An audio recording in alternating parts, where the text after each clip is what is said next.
So I've seen in the news a fairly controversial story about supermarkets, or rather the car park management for said supermarkets, fining learner drivers for driving and learning to drive and park on the car parks because they're not actually using the supermarket. So welcome back, I'm the Black Belt Barrister on my sofa helping you to understand law. So in this article, the supermarkets in question, or I suppose the management for said car parks, are fining these drivers because they are learning to drive and park, reverse park, parallel park and so on the car parks to these supermarkets, but they're not actually planning to use the supermarkets. Now, some people might think that's absolutely fair enough, because if they're not using the supermarket, then why should they be on the car park? Others might take the view that everyone has to learn to drive and park somehow. What better way than to go onto a car park and learn to park on a car park by going into the car park to learn to park on the car park? Because at some point, these people will be parking on the car park next to your car. And what if they haven't had any opportunity to learn to do so beforehand? So just what is the legal position with all this? Well, not that this is legal advice, but the legal position is that this is just like any other privately owned bit of land. It might be a public place because the public have access to it on payment or otherwise, and so all of the same requirements for driving, license and insurance, including provisional license, insurance and so on. We'll come back to the supervising a driver bit in just a minute, but all of those things apply on a road or other public place, whether you're a fully qualified driver or learning to drive. Now, a public place includes that of a car park belonging to a privately owned supermarket. In other words, if they tell you, get out, you're no longer allowed in here, that is then a private premises to you because you've been told to leave.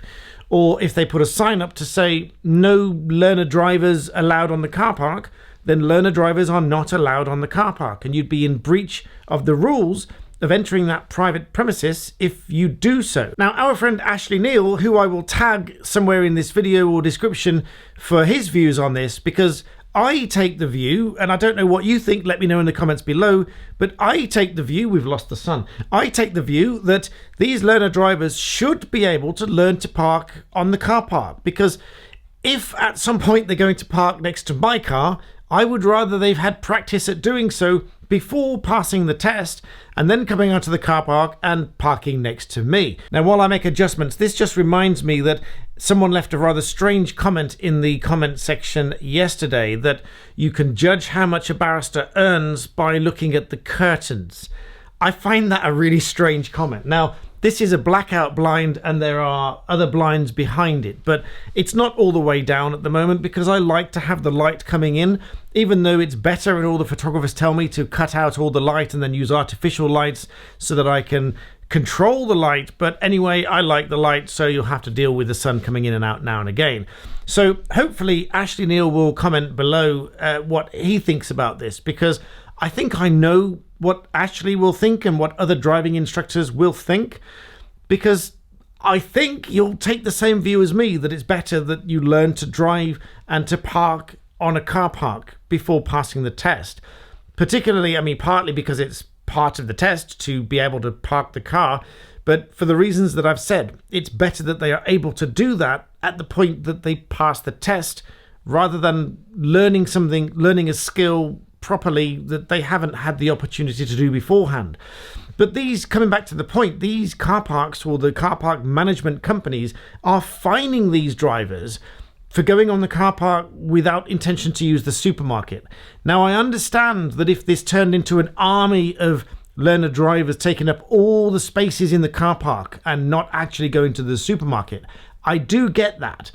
But I very much doubt that's what's happening. I would think that it's the odd driver now and again. Maybe it's once or twice an hour, maybe a couple of drivers at any one point. But if there's a couple of hundred car parking spaces, why would that really make any difference when everybody else is coming on to park anyway? I understand this is going to split opinions somewhat, so I'm happy if you disagree with me and tell me why. But what I always say is, tell me why. Don't just say you're wrong, particularly if it's about the law, because I'm probably not wrong. I might be wrong sometimes, and I'll tell you, and I'll admit if I end up being wrong, but I don't think that's happened yet. So I will admit if ever I'm wrong, but I don't think I am on this occasion. It's a private place and they can exclude you from doing those things, but I don't think they should. I think they should be allowed to do so. Coming back to the supervising learner drivers, because this comes with a warning. If you are not a qualified and approved advanced driving instructor, then you should not be taking payment for giving lessons to anybody to learn to drive. There are serious consequences of doing so. But even if you are a friend or relative or so on, there are still rules that you must follow. Those being, from memory, you must be at least over 21 years old. You must have had a license for at least 3 years.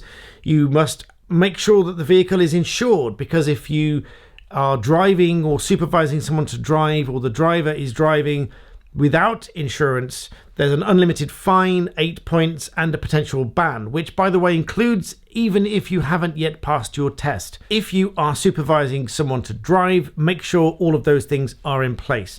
But as I say, open to the floor for comments. What do you think about fining learner drivers for learning to park on a car park? Over to you. Please like the video and subscribe. And as always, thank you for watching.